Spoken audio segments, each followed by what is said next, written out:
What makes you sad always? Death of my wife. It has been almost 13 years and I can start bawling my eyes out at the drop of a hat. Sad commercial. Country western song. Sappy movie. I just sob. She was the light of my life and the apple of my eye. We shared 29 glorious years, but it will never have been enough. She was only 50. I lost my wife to cancer after 10 years. She was 31 years old. I can only imagine the extent of your pain. I hope you have found happiness in her absence. I have remarried and I am happy. But I will never be whole again. My girlfriend just got cancer surgery last month. She's only my girlfriend because we can't afford insurance if we were married. And I am what most people would consider successful. But the bills are crazy when it comes to cancer. She's doing well as of now, but this hit home. Before, it was life as usual. But the last 6 months I started thinking about what it would be like to be a single father of a 1-year-old and a 4-year-old. Not trying to sound selfish. Of course my main concern is for her. But thinking about, and I mean really understanding it could be a real possibility. Doing it without her fucked me up a few times. Even now when I hear certain songs or see something I get a bit teary-eyed. And I was taught to be a strong man and bear a burden so others can be weak in their time of need. By my old man. So this is pretty new to me.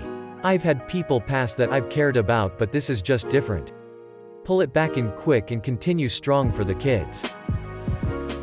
That there are certain people in my life who were so important to me in the past, but are gone now. Like deceased or drifted away and don't want to talk to me. Or were an online friend that I can't find anymore. I've been missing a few old friends a lot. And at the time, they meant the world to me. Stuff happened, and we went our separate ways. Now I would love to chat with them just to catch up. Nothing more. No hidden meaning. It's hard for me to reach out to others. So it's a big step. One I have no direct way to contact. The other, left on read. I guess it makes sense. But it hit me in the nostalgia and stings a bit right now. Make sure you tell people at some point what they meant to you. Even if that meaning has changed and faded over the years. Even if you were just thinking about the good old days and they were special. Tell them. And if you get a nice message, don't leave them on read. This comment hit really hard, man. One of my friends just went off to college and she just sorta cut contact. She has no idea, but she meant the world to me. She was the one person who paid attention to me and took me in when I was the weird new kid. She had no idea, and I guess she never will. Sometimes I'll be telling a story, and I don't think anyone is listening. So I just stop in the middle. And I am right. I have a friend who can't stand being interrupted and will always let you know. So over time, in order to not offend him, I would develop a way to listen to him. And others who interrupted his story. When they were done, I would ask him to resume by repeating the last thing he said, showing that I was still engaged in his conversation. I do this also with my brother-in-law's wife, since people tune her out after a minute of her talking. And I experience it myself, being the youngest in my family and always overshadowed by my older siblings' more interesting problems. You can see on their face that they are happy that at least one person was still interested in what they had to say and asked for them to resume their story before so rudely being interrupted. It's not your fault, obviously. Most people are just waiting for you to stop moving their lips so they can speak and top your story or tell something more interesting. My mom passed away recently. At only 49 years old. My biggest fear was losing her. I can barely function anymore. And feel like I lost my will to live. My life feels surreal now. Every time I think of her, I am so beyond devastated, it's indescribable. Hey there. I just lost my dad in June and I feel for you. The hardest part for me is still having a microsecond of a feeling like I have to call him or talk to him about something the next time we have a visit. It stings every single time and leaves me feeling pretty hollow. I hope you don't ever lose your reason for living though. There is nothing I can say to take away the sorrow. But something that helps me a very little bit is thinking about how I shouldn't stop doing things in my life that would have made my dad proud. It's the very least I can do to honor him. And I think your mother would maybe feel the same for you by the sound of it. The way I treat others in the past. Feeling sad about it shows that you have a heart and learned from it, and that you have done and will do better. That's a positive. That's all dandy and all, but you still feel like a fucking piece of shit. In grade school during baseball practice, I called this kid with a bigger than normal chin crimson chin. I have no clue why I called him that, but once I did. Multiple people called him it to the point he went home crying. That was almost 12 years ago, and to this day I'll see pictures of him on Instagram with his buddies and he'll be holding his drink in his hand in an awkward position right in front of his chin. You can absolutely tell he's still insecure about it. I am probably responsible for that insecurity. I think about it all the time and I genuinely feel like a piece of shit. My age. While 70 is a milestone, I miss the days of youth. I miss my vigor and energy. I wake up sad some days because I know my days on this earth are dwindling.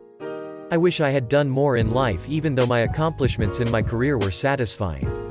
I wish we had had more children. At the same time, I'm glad to be retired, even with the meager pensions we have now.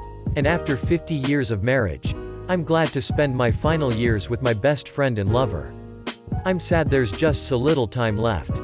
I'm in the same position. What I dread most is the day one of us is no longer here.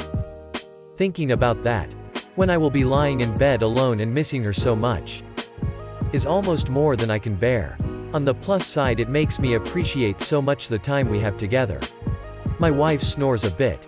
Not much, but enough to keep me awake some nights.